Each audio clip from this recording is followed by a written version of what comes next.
कठिन है राह गुरु,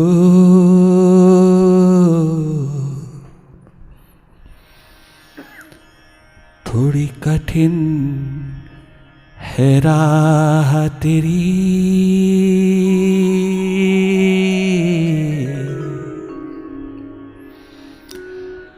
थोड़ी देर साथ रहो।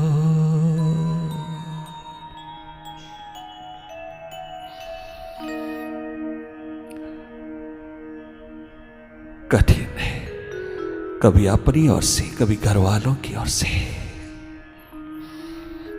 कभी गैरों की ओर से, कभी अपनों की ओर से। दीवारी ही दीवारी खड़ी है।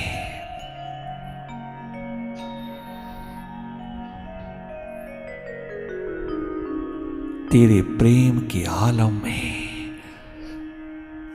दुनिया दुश्मन बन के खड़ी है। धन्य धन्य वो जिन्हें अनुकूल हालात मिले,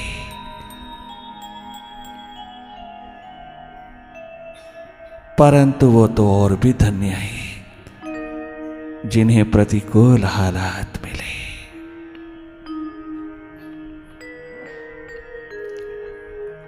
वो और भी सौभाग्यशाली हुए, उन्होंने अपनी प्यास का आलम दिन प्रतिदिन बढ़ाया।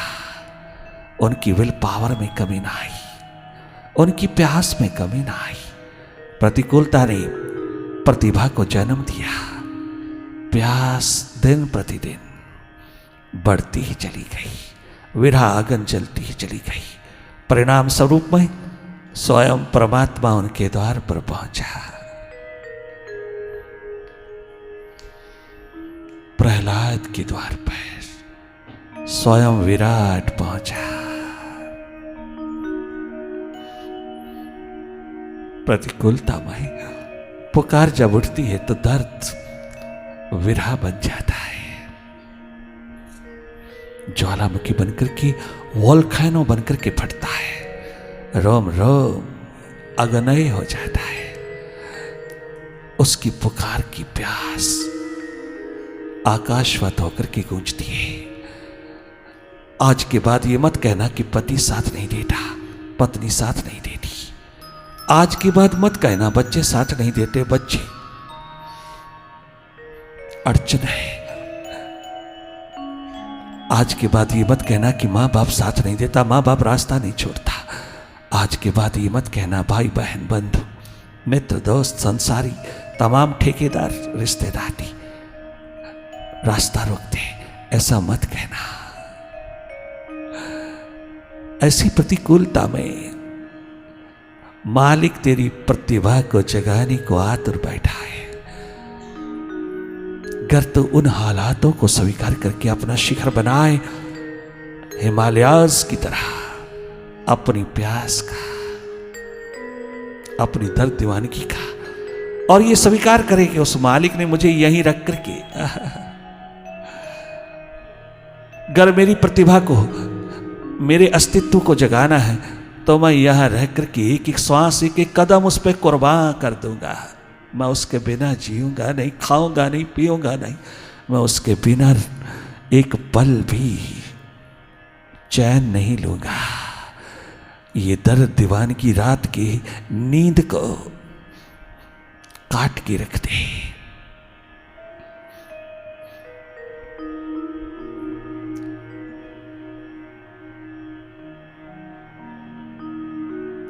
मैंने तेरा प्यार मांगा, तूने मुझे गम दिया।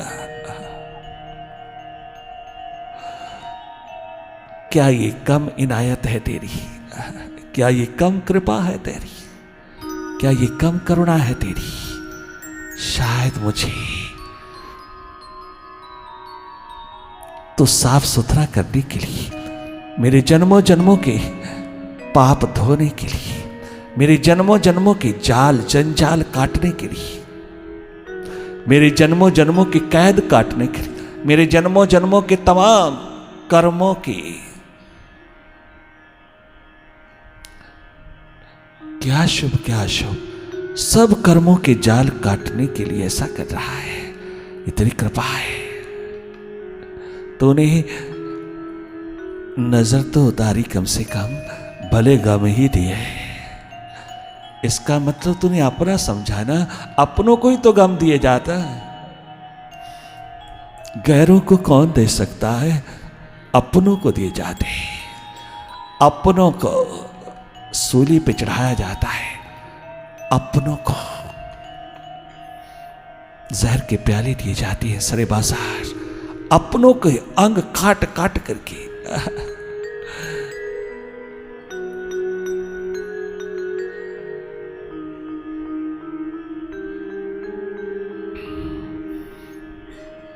प्यास के शिखर जताए जाते हैं दुनिया को।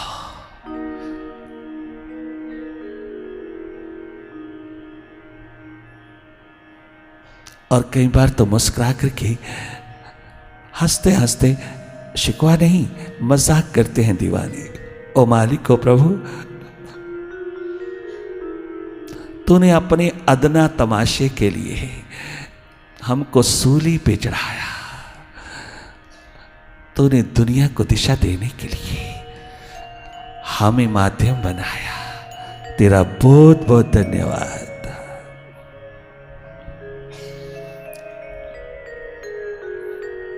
तूने हमको चुना, हम अभागों को चुना अपने अस्तित्व को जगमगाने के लिए।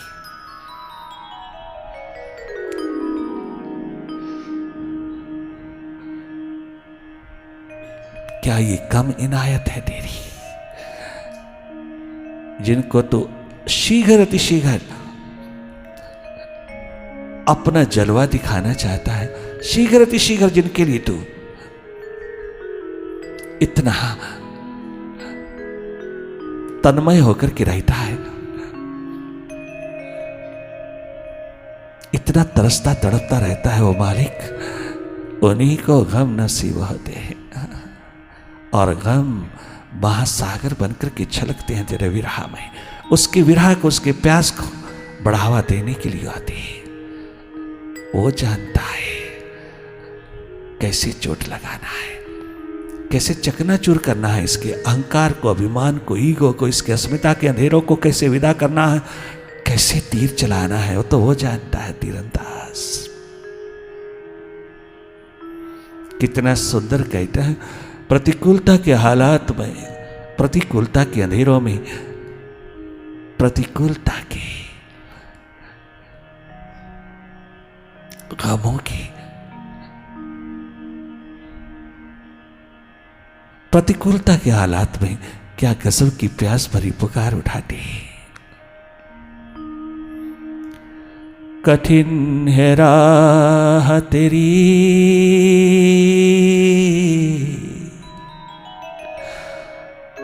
भीतर माइंड से लड़ते रहते हैं, बाहर माइंड के रिश्तेदारों से लड़ना पड़ता है। चारों तरफ संघर्ष संघर्ष है, चारों तरफ अंधेरा ही अंधेरा है।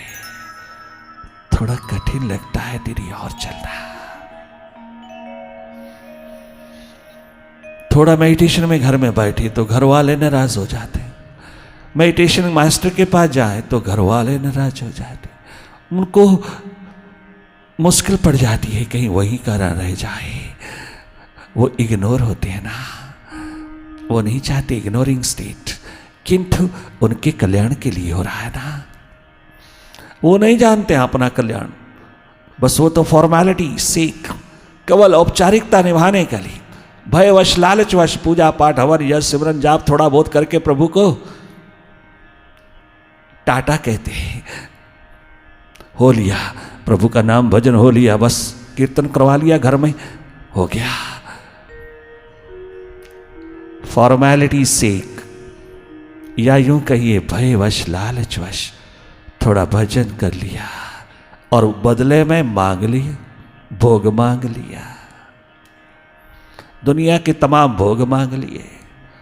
ये हो रहा है भजन आज के युग में।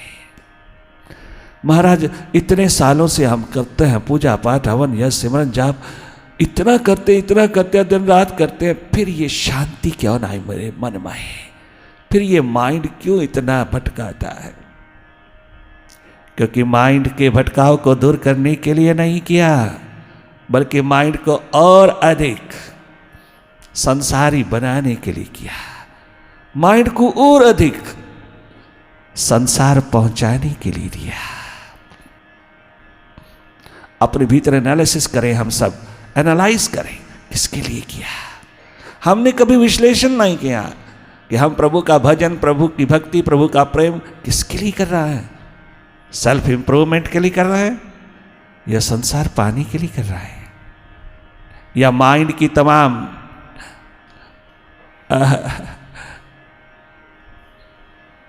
मांगों इच्छाओं की पूर्ति के लिए कर रहा है।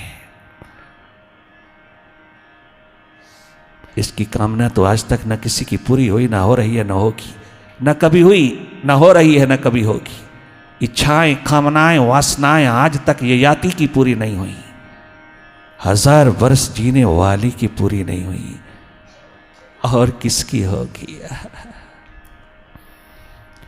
आवश्यकताएं पूरी होती आई हैं, हो रही हैं, होती रहेंगी, इच्छाएं नहीं। इच्छा एक करना, जहां इच्छा ही कट जाए, उस एक मालिक की करना,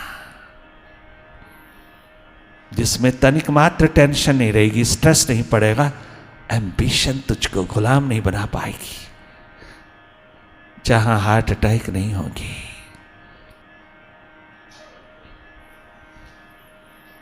अपने भीतर विश्लेषण करना, क्यों नहीं चेंज आया, क्यों नहीं परिवर्तन आया, क्यों नहीं बिहेवियर में तनिक मात्र भी चेंज आया, क्यों नहीं स्वभाव बदला, क्यों ये क्रोध, एंगर, क्यों ये रिएक्शन, प्रतिक्रिया बार बार सिर पे चढ़ करके चंडाल की तरह नाचती है, क्यों ऐसा होता है? क्योंकि हम सिंसियर नहीं अपने प्रति, हम वफादार नहीं अपने प्रति।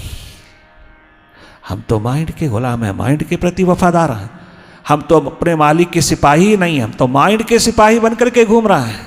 बड़े बुद्धिमान कहलाते हैं दुनिया में, समाज में, किंतु जरा देखना किसके पीछे लगू होकर के चल रहा है।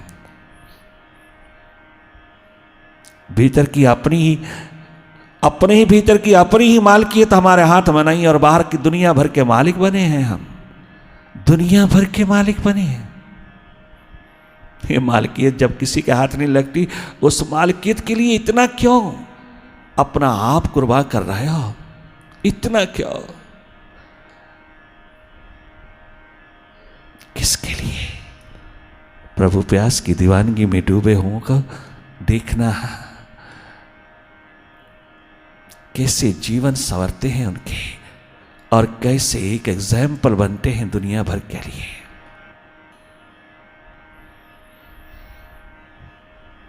कठिन है राह तेरी,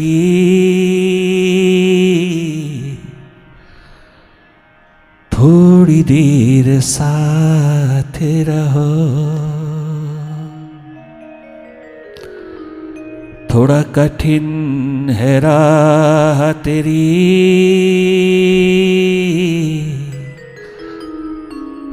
हर कदम साथ रहो। कठिन है राह तेरी, थोड़ी देर साथ रहो। कठिन है राह गुरु, थोड़ी दूर साथ चलो। भटक न जाए कहीं,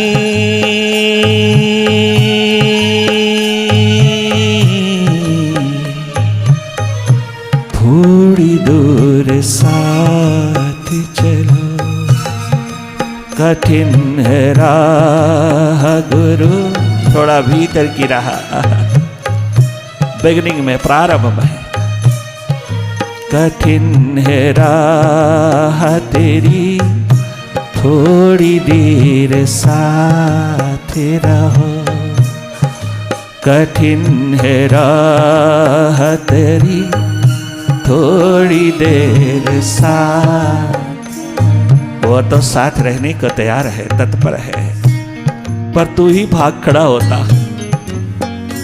तू ही बीच में सारा यज्ञ छोड़ के भाग खड़ा होता। तुझे पराई की ज्यादा पड़ी है, परायों की ज्यादा पड़ी है, जो अपने कभी है नहीं, हुए नहीं, होंगे नहीं, उनकी ज्यादा पड़ी है।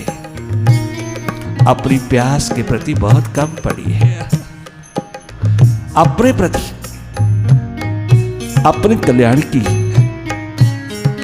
अपनी इंप्रूवमेंट की, अपने सुखद जीवन की, आनंदित जीवन की, स्वस्थपूर्ण जीवन की नहीं पड़ी तुझे। तुझे परायों की पड़ी है। और बड़ी बातें करता है करता हुए कर्म की। क्या निभाएगा तू करता हुआ कर्म, जब तू अपने प्रति ही नहीं निभा पा रहा? तू क्या निभाएगा जब तेरे भीतर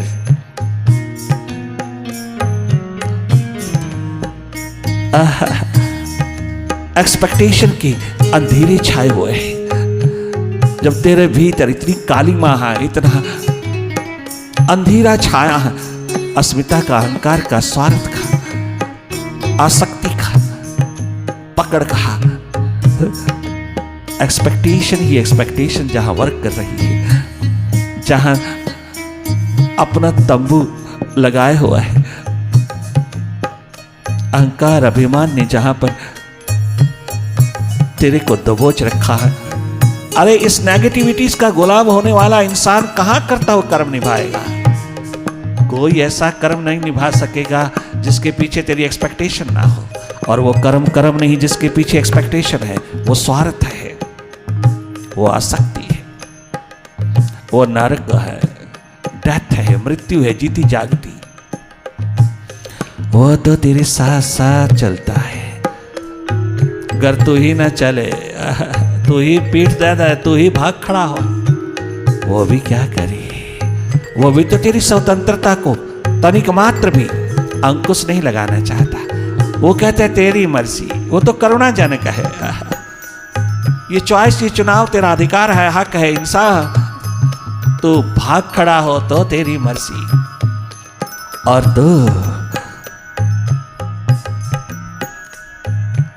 उसके प्रति उन्मुख हो जा सदा के लिए, तेरी मर्जी। ये चॉइस, ये चुनाव, ये अधिकार तेरा है। उसके ऊपर भी वो अंकुश नहीं लगाना चाहता। इतना करुणाजनक दयावान है मुर्शिद कि वो तेरे अधिकारों को छीनना नहीं चाहता। वो तेरे हक को तनिक मात्र भी अपना हक बनाना नहीं चाहता। वो कठोर से कठोर भी हो सकता है, वो हो सकता है, उसका अधिकार है, हक है। अच्छी दिशा में, ठीक दिशा में, जीवन दिशा में लगा करके कठोरता से भी लगाना, थोप थोप करके भी लगाना उसका अधिकार है। फिर भी आउट ऑफ कंपैशन वो दयालु है, दयावान है। नहीं, तेरी मर्जी है। लंबे रास्तों पे चल ले, तेरी मर्जी है। शॉर्टकट पे आ, तेरी मर्जी है। ये भी अधिकार तुझे देता हूं, मुर्शिदों ने कहा।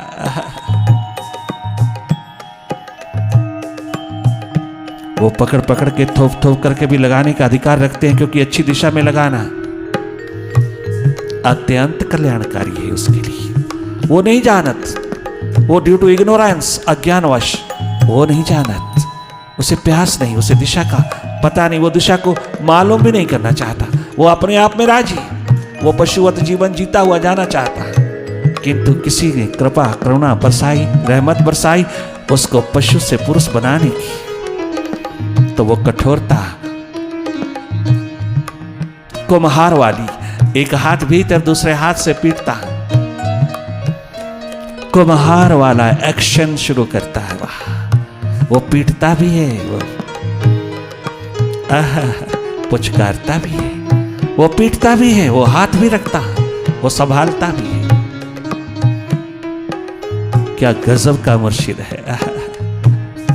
कोई जागा पुरुष, वो तो साथ साथ चलना चाहता है। वो तो तुझे खाई से शिखरों की ओर ले जाना चाहता है। वो स्वयं शिखर छोड़ करके खाई में उतरा है, ताकि तेरे कदमों को थोड़ी ताकत मिले, शक्ति मिले। तेरे कदमों को बढ़ावा मिले, वो खाई से ही तुझे ले जाना चाहता है। ओम सहनावतु सहनौ भुनक्तु सह वीर्यं करवावहै तेजस्विनावधीतमस्तु मां विद्विषावहै। ये सार है उस महान सत्य का, उस करुणाजनक स्थिति का। माँ बाप तो जन्म देता है, सदगुरु जीवन देता है। माँ बाप जन्म देता है, गुरुजन जीवन निर्वाह के साधन देता है, जीवन निर्वाह की दिशा देता है। सदगुरु तुझको जीवन देता है, तुझको मालकियत देता है। परंतु अगर तू ही भाग खड़ा होए और भागने के लिए ही रात दिन सोचता रहे, तेरा मन ही ना ठहरे, तो दो बात करना, या तो स्वयं ठहर जाना अगर कल्याण चाहता है, या अपने बाजू उस गुरु के हाथ में दे देना। गुरुवर थाम ले, मुझे भागने ना देना, मेरा माइंड मुझे भगाता है और माइंड में तेरे बस में कर भी नहीं सकता, अभी प्यास नहीं है, बस तू मेरा बाजू पकड़ ले। तू जितना मर्जी पीटना पीटना, जितना मर्जी मिठाना मिठाना, जितना मर्जी मारना मारना, तो मैं चाहे कितना रिएक्ट करूं, तो मुझे मत छोड़ना। मैं कितना भी रिएक्शन दिखाऊं, मैं कितना भी भागने की कोशिश करूं, आप करुणाजनक स्थिति में रहना, आप मुझे संभाले रखना।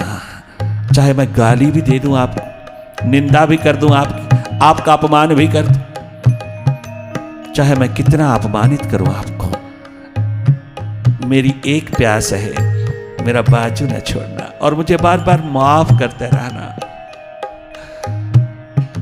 मैं अगर मन के हाथ लग करके, मन के पल्ले पड़ करके आपको कुछ गलत कह दूं, मुझे क्षमा कर देना। क्या गजब है यह रिश्ता नाता, ये क्या गजब की दोस्ती है, क्या गजब की यारी है। स्पिरिचुअल रूहानियत के आलम में कितना सहन करते हैं एक दूसरे को।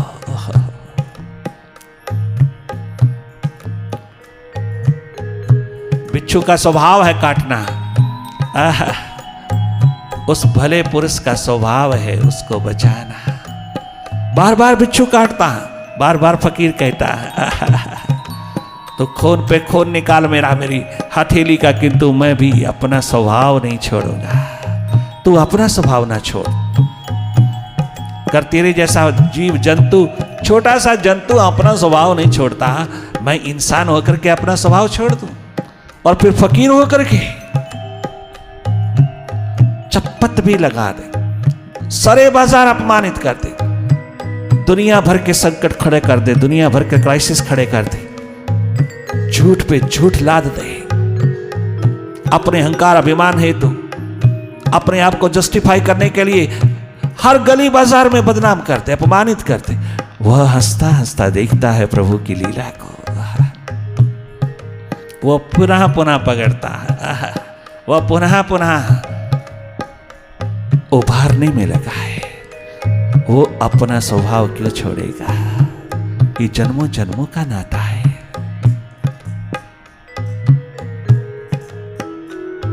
आत्मिक नाता है, रूहानी नाता है। क्या गजब का नाता है। लिंची अपने मुर्शिद के झोली में अपना सिर डाल के कहता है, पीट ले। वो पीटता है, पीटने पे लगा, पीटने पे लगा। तू अपना मजा ले ले मुझे पीट करके।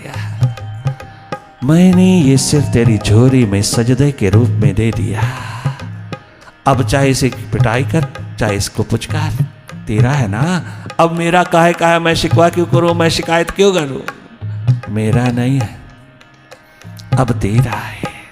जैसा मर्जी रख, पुचकार दे, फटकार दे, डांट दे या प्यार दे, तेरी मर्जी है। मैं तुझे जान गया।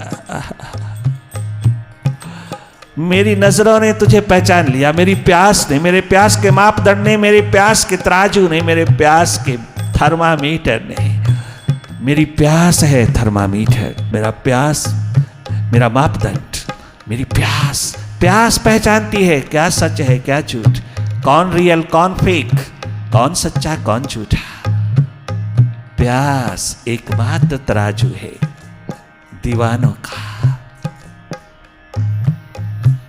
लिंची ने पहचाना और अपना आप उसकी गोदी में उड़ेल दिया। ऐसा उड़ेला कि सर्क नहीं उठाया जब तक स्वयं मुर्शिद ने ना उठाया।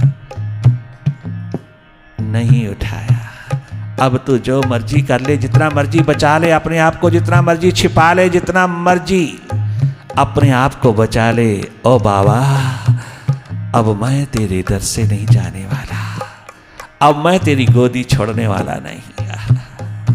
मैं जान गया, मैं पहचान गया। तू कठोर क्यों है, तू ठनकाता है।